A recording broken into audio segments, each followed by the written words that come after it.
My name's Tom Kolb. Congratulations on the purchase of your new instrument, and welcome to the wonderful world of guitar. I'd like to get started naming the parts of the guitar first. This is the headstock. These are the tuners, the tuning pegs, which tune the strings. This is the string tree. Some guitars have them, some don't. A couple of the strings can pass through there to hold them more firmly to the headstock. This little space here is the truss rod where your repairman will do repairs in guitar. This is the nut where the strings pass over from the neck onto the headstock. They can come in various materials and various colors. This one's black. The strings, the 6 strings, pass over the nut, like I said, and this is where the neck begins. These wires are called fret wires. They go all the way up the neck, and the spaces between them are commonly referred to as the frets. So this first space between the nut and the fret wire is referred to as the first fret. On up to the first position marker.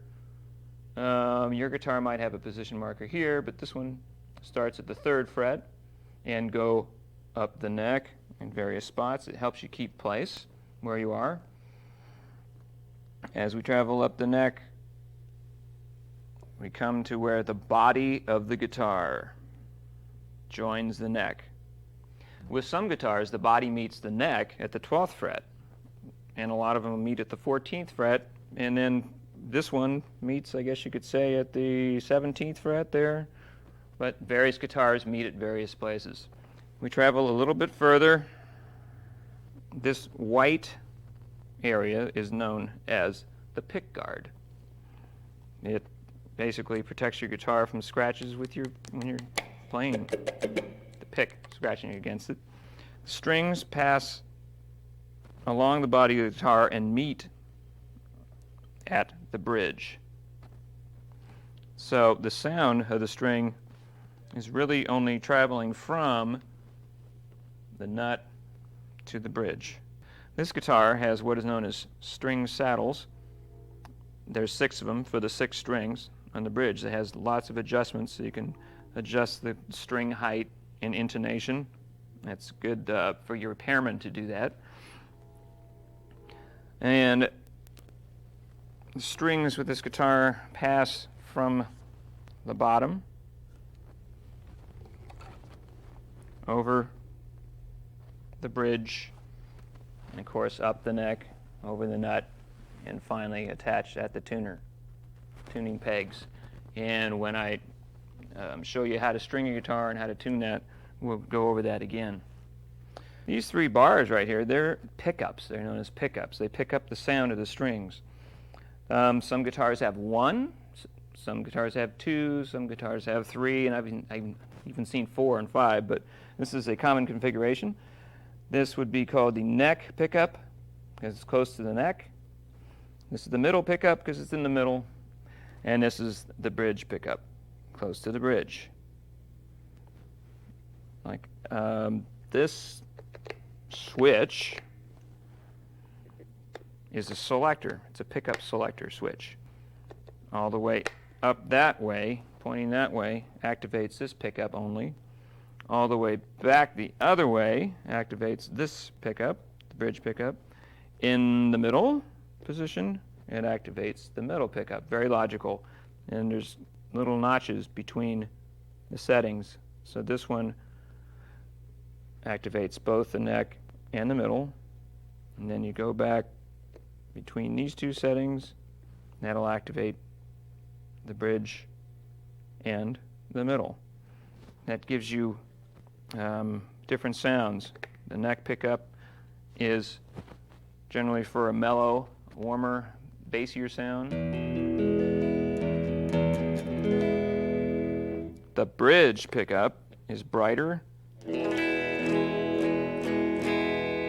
more treble, and in the middle is just kind of in between, kind of a sparkly type setting. And the in between are kind of like funky funky sounding, like throaty, nasally. So it's your choice. Neck pickup is a real good middle of the road setting for a lot of styles. With the electronics, lastly we have the controls for the sound. We have volume, all the way off, and all the way on, and everything in between. And we have tone, which is basically just a treble roll-off, or all the way up has all the treble on. And as you turn it down, it cuts the treble down until it's very bassy sounding. And that can be a nice setting for certain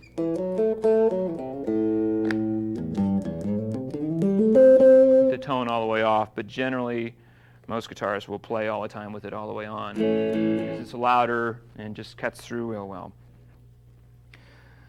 We have hanging on the bridge of the guitar, and this one, it's known as the whammy bar or wang bar. And what it does,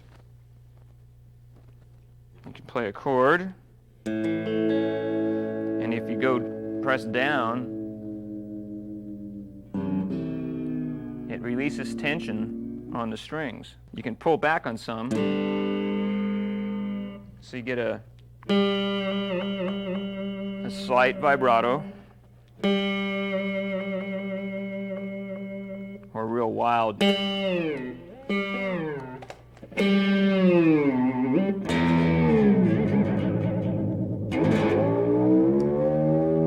Wild effect for rock. The sound travels out through the electronics, out the jack.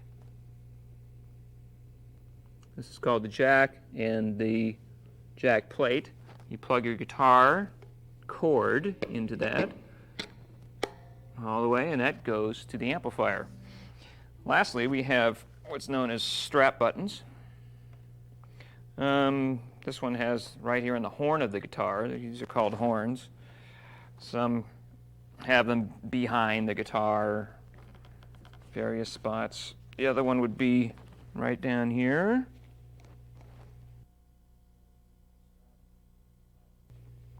So your strap attaches to those buttons, comes over your left shoulder, and you can adjust the strap to the height you wish.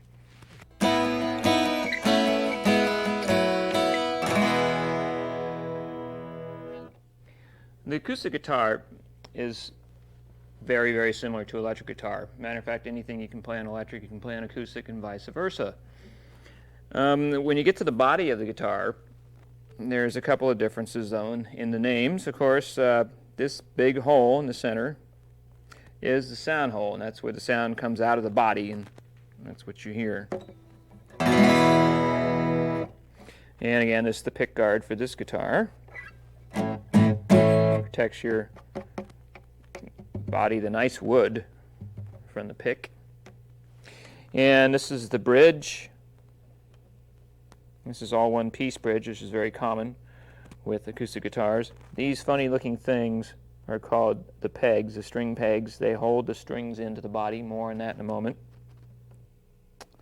And this guitar has a strap button too, but only one down here.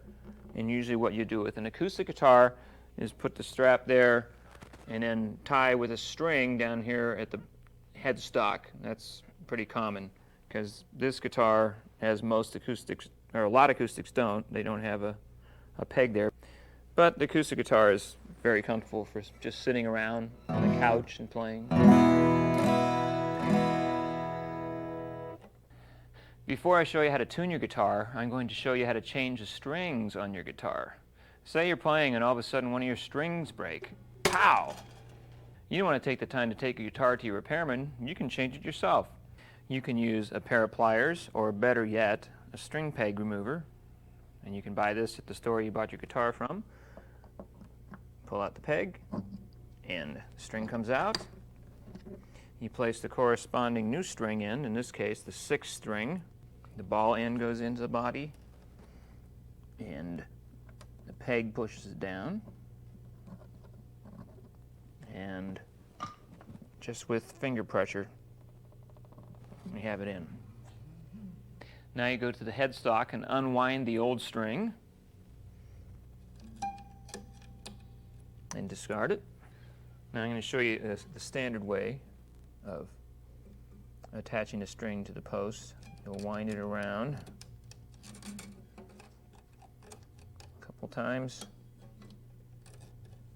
It's tricky at first. Hold it down, and I'm going to pass the string through the hole in the post and out through the last loop of the string on top. Pull it as tight as I can without stabbing myself. It's good to use a pair of pliers or string cutters to help you pull it through.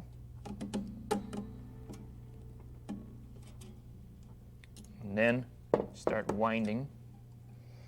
And this way you wind,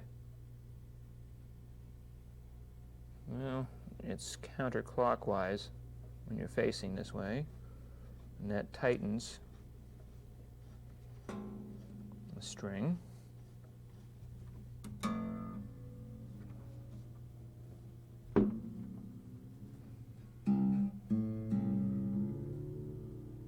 Now I know how to tune it to pitch.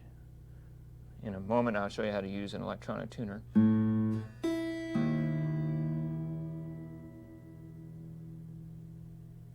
That's pretty close. Then you want to give it a tug. That way your string won't slip out of tune.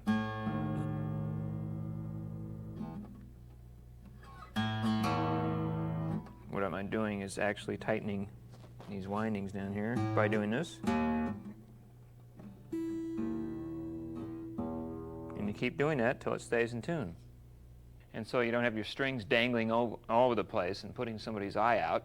You want to take your wire cutters and clip it off pretty close to the post.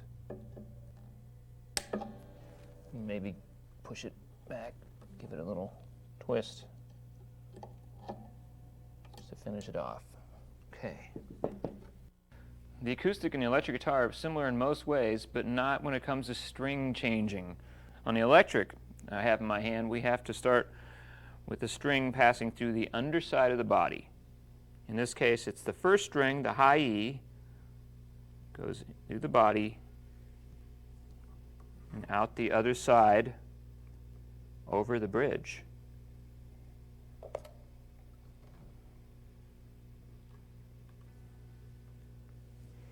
Goes over the bridge saddle. I'm going to attach this string the way I do mine. I think it causes less string slippage.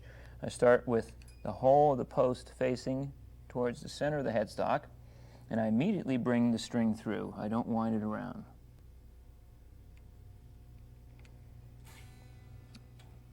Pull it tight, and I bring it down this way and underneath the string. Underneath the string there. Pull it tight again, and it passes over the string now. It's going to create a little natural knot. And then I pull it tight as I tighten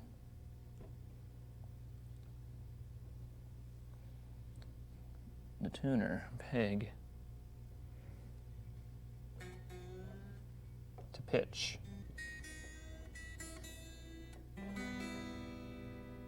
And again, I pull it gently, tug at it, tighten up at the post. Ready to go. And I'll clip that off with the clipper and cut off the excess. And if you've only broken one string, then you're finished. But you can restring your whole entire guitar that way, but I recommend not to take all the strings off at once. That can cause some damage. Replace one string at a time if you want to replace them all.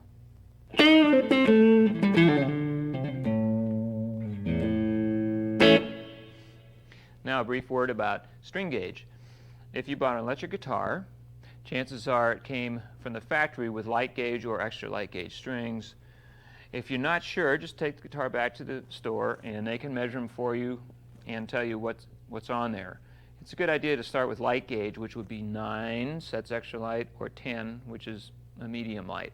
That way you can build up the calluses on your fingers gradually before you graduate to a heavier gauge string if that's what you want. With acoustic guitar, bronze strings sound really good, any company. And again, it's probably a wise idea to start with light gauge on acoustic also.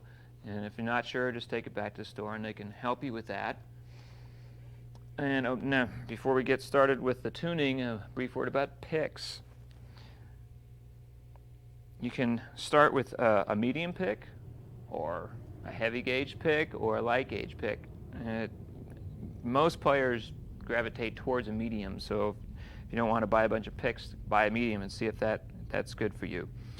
I hold mine kind of on the tip of my index finger, like it's an extension of my finger actually, and I grip it with my thumb to tighten it, and I bring it in, curving the finger. That's only one way of holding it.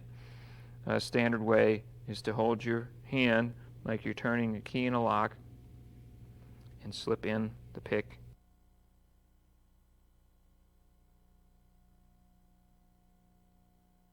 It's built slightly different, so just experiment and get it the way you like it. And of course you can just use your fingers if you want.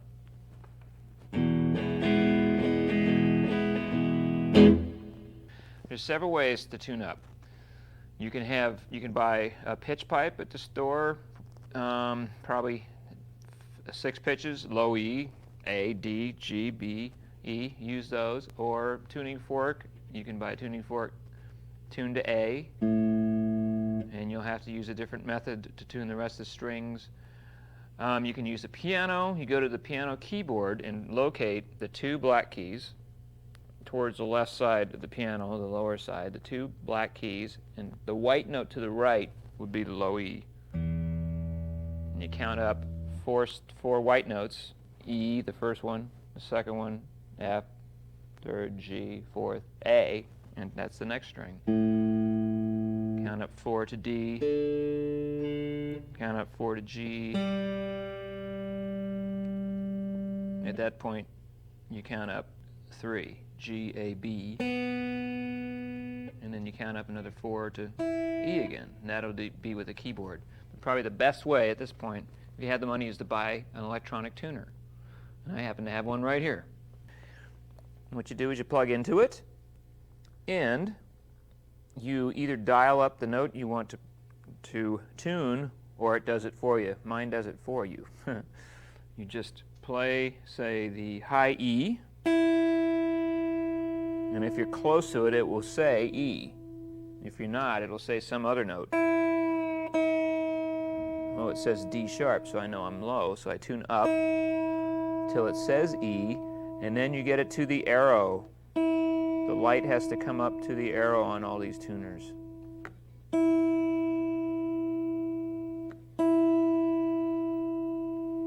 Quick and easy. And you do that with all the strings.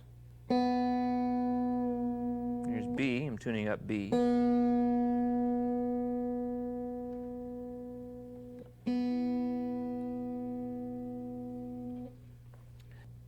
So I really recommend that, to have an electronic tuner at first. That way there's no doubt if you're in tune. You can see it visually. After you play a while, your ear gets trained so you can really tell when you're out of tune. When that time comes, you can tune using the 5th fret method, I call it. So if you have a pitch pipe or say a keyboard or something, you can tune your low E till it's in pitch, and then at the 5th fret, you fret it at the 5th fret, and you tune the A string to that pitch. It's the same pitch. Say you're slightly out of tune that way.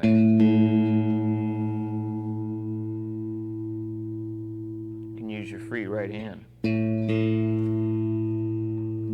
Now you do that with the A string at the 5th fret and tune your D to it. And likewise, 5th fret on the D string, tune your G string to it. But when you get to the G string, some funny business happens, and you have to go to the 4th fret.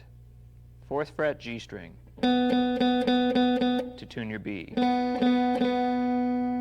And then when you get to the B string, you go up to the 5th fret again to tune your E.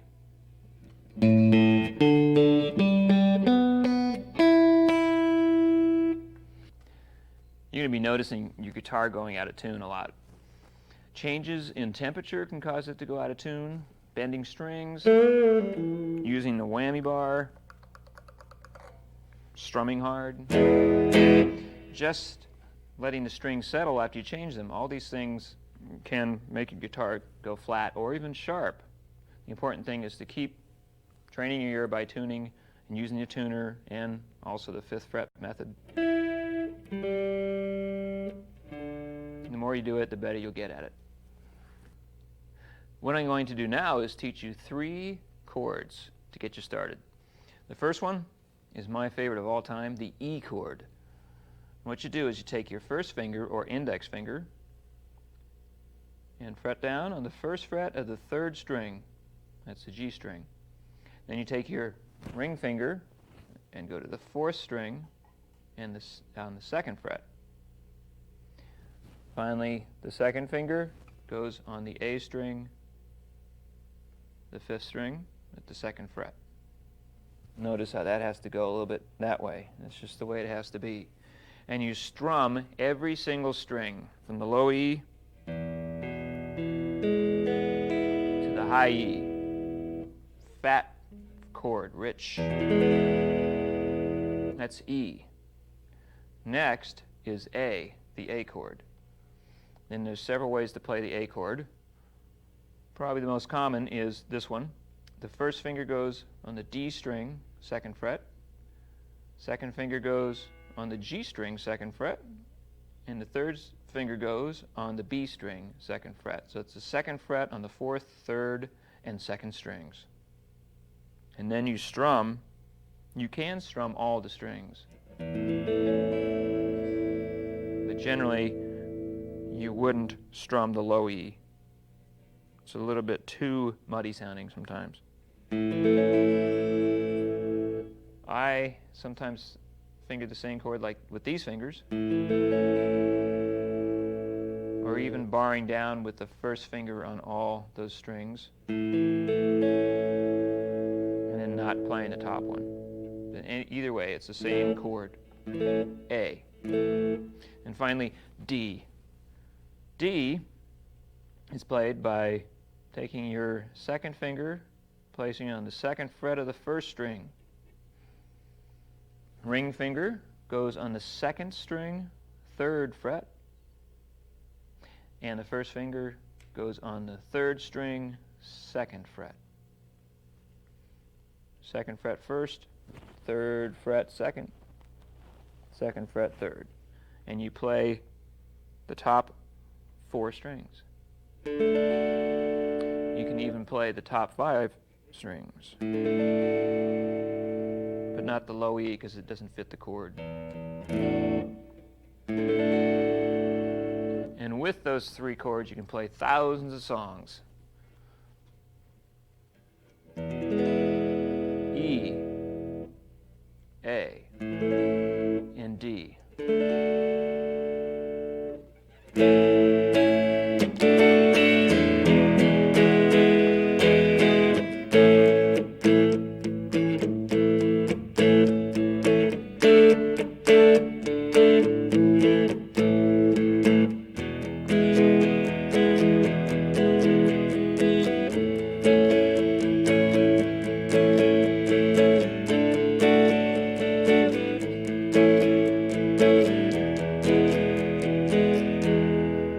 Just playing, mixing and matching those chords and doing different strumming with my right hand.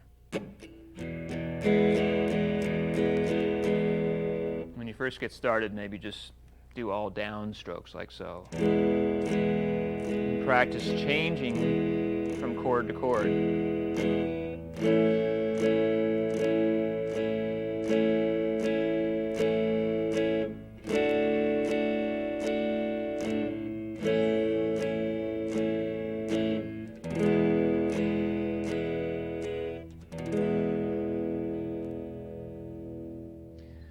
hope you had fun with this video. I know I did. All these things are designed just to get you started now.